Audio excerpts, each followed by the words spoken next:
Play with something safe, man. Don't play with me.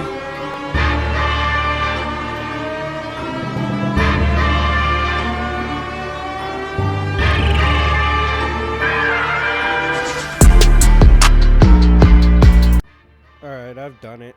I have caught up on Cosmic, Powered Thor, and his battle against the Black Winter. People have asked me for a while now to scale him.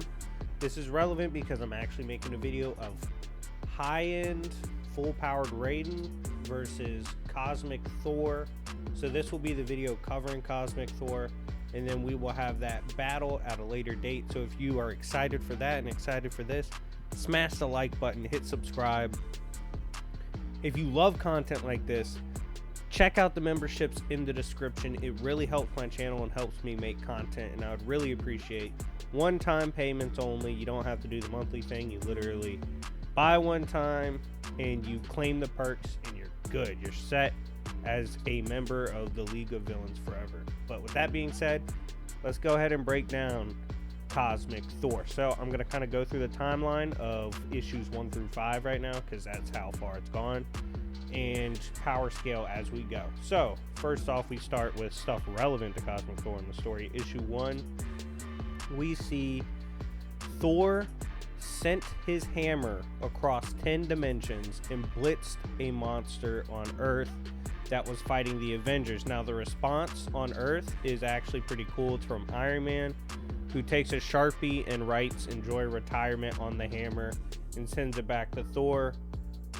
So the implication here is, Thor's retired from helping Earth, which, pretty cool. So, moving on, we see after the throw, Thor's kind of bragging, and Sif, who is currently Heimdall, stated that even Odin couldn't have replicated the casual hammer feat by Thor, which is pretty interesting in terms of power scaling. Now, personally, might be a skill thing, because skill-wise, it's kind of always been somewhat implied that Thor's the most skilled between him and his father. Like, Odin's strong, and he's typically stronger in normal situations, but not a better scrapper. So that very well could be what this is alluding to. So, moving on, we later see that Thor kind of has taken up the role of the new Odin.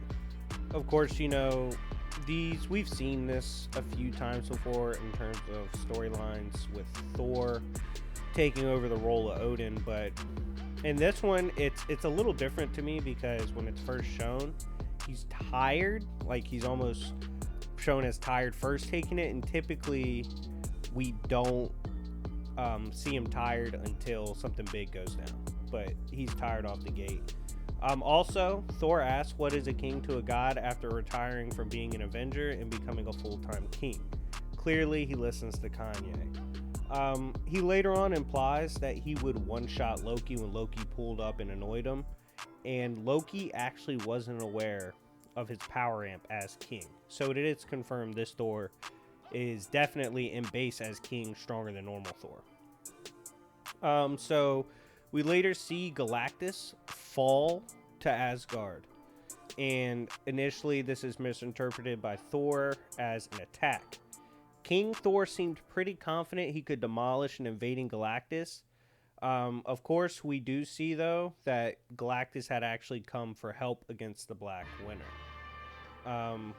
What we initially see in terms of power for the Black Winter is that whatever is approaching, which would be the Black Winter, it is powerful enough to begin withering the World Tree. Now, the World Tree has been revealed before to house infinite dimensions or infinite universes, so this is crazy.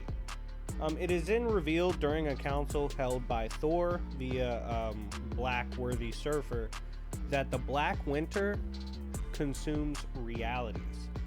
Surfer then says Galactus survived it twice, and he's the only one to ever do so.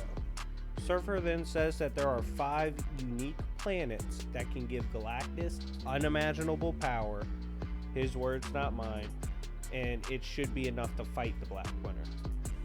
Also, a pretty cool feat for Surfer is he telepathically held this information from Galactus for a long time.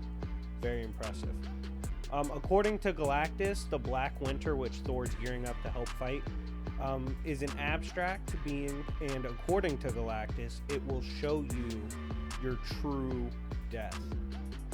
He then says that Thor is Galactus's true death. He looked upon Black Winter and said he saw Thor, and he said he's going to use Thor to fight the Black Winter, and then they will battle each other after. And that's when he makes Thor his herald, the Herald of Thunder. We then, next issue, see what appears to be an alternate of the DC universe based on, you know, the showings of what looks like Flash, Green Lantern, Batman, Superman, all that. They casually get one-shotted by a hand of the Black Winter, and Thor watched this all. So people have been wanking that, saying, oh, Thor's about to scrap someone who bolos all of DC. Like, DC gets one shot by Cosmic Thor. Stop it. Stop. Clearly didn't show. It was typical DC. Typical DC's got stuff going on right now. Obviously, it's an Elseworld. So, shut up. Cosmic Thor, even when stripped of his power cosmic, casually was able to just literally torture this version of Galactus he's hanging out with. Also, fun fact, Thor literally can talk to anyone he meets with the all-tongue power, which allows him to speak any language no matter where. We then see in a conflict that Thor, while trying to prevent Galactus from being Galactus, can instantly summon the Bifrost across, quote, forever. Thor then tanks the blast of this special energy planet. This is a pretty good feat because this planet houses enough unique energy that supposedly all 5 pieces together surpass a being who can destroy the multiverse or creation and is above Galactus. So that's a lot of power, and Thor tanked it. At one point, Thor, it's revealed in base form, so before even becoming king, once fought for 2 years straight. No sleep, no rest, anything. He doesn't remember this feat, however, because his mind itself is explained to be beyond time. Literally, things that happen in time are irrelevant to him because time doesn't matter to him. So he forgets things.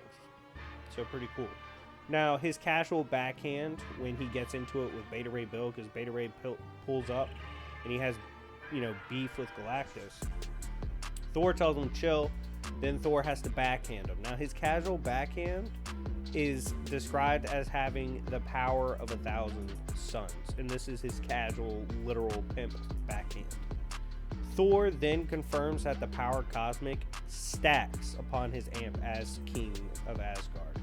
So it is a stat amplifier. Just because they're relative in terms of their use, the power cosmic and the Odin force, doesn't mean they don't stack. So that's pretty cool to see confirmed.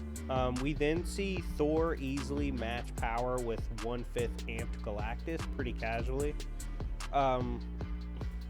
It's also somewhat implied King Thor without the power cosmic can still kill Beta Ray Bill whenever necessary. Thor then one-shots Stormbreaker when he gets annoyed with Beta Ray Bill calling him a traitor and stuff.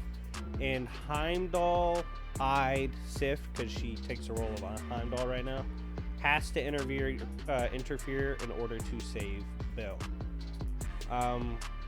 Sif's eyes are so potent that she can even see Thor's. Not only can she see all the realms, but she can see Thor's fears, and he fears the Black Winter. This would make the Black Winter scarier to Thor than even Ragnarok.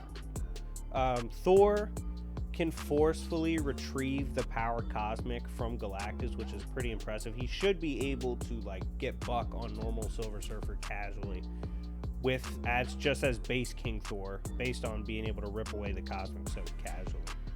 Thor then, while they're absorbing the other planets and they're at the final one, Galactus starts having to absorb super fast because he said Black Winter's here. Thor unleashes a full blast that buys him and Galactus 14 seconds of time and temporarily stopped the Black Winter, which can passively kill the World Tree, which houses infinite universes. Thor then enters the Black Winter with Galactus, shielding his eyes, of course, to avoid seeing his true death so that it doesn't distract him. He states, and it's stated by the narrator in the story, that while inside the Black Winter, he can hear the death of creation itself. Black Winter is then referred to as the All Death and calls Thor the All Butcher, and takes a lot more interest in in Thor than he does Galactus, which is interesting because it could potentially be a power thing. But anyways, he takes the extra. He's got both Thor and Galactus held down, takes the extra interest in Thor, and mind hacks both. But what we see is what he's mind hacking Thor about. He starts talking to him, calling him the Butcher, all this. Thor gets annoyed. Black Winter said he's not actually going to destroy the universe, and that there's darker threats to the verse than the Black Winter is, and like he has other problems. And he basically says someone's like following Thor through time, disrupting and even destroying in some parts his fate. That's when we see Thor summon the power of all the old gods before him and use the God Blast to temporarily halt the battle between them and the Black Winter. It says he makes it bleed, like he wanted it to remember the day he made it bleed, but it didn't seem like it did anything to the Black Winter. All it did was make him like just stand there, and then he took a form. And in this form, he looks like Dark Thor, and he reveals that he's actually there to get his herald, which is Galactus, which was quite a plot twist. But anyways, guys, that's it for Cosmic Thor. The only thing I have for you guys is that the writer Donny Cates on Twitter said this level of power, to which obviously Cosmic Thor is above normal Galactus pretty easily. I would say he's probably Sidorak tier. His showings, though, according to the author, is not even close to his true power. So that's crazy. But anyways, guys, let me know what you think of Cosmic Thor. If you like this material, hit the thumbs up and subscribe. If you're ready for that battle against Raiden, hit the thumbs up and let me know. Check out the memberships. Anyways, it's been your favorite villain, and I will see y'all later. Peace.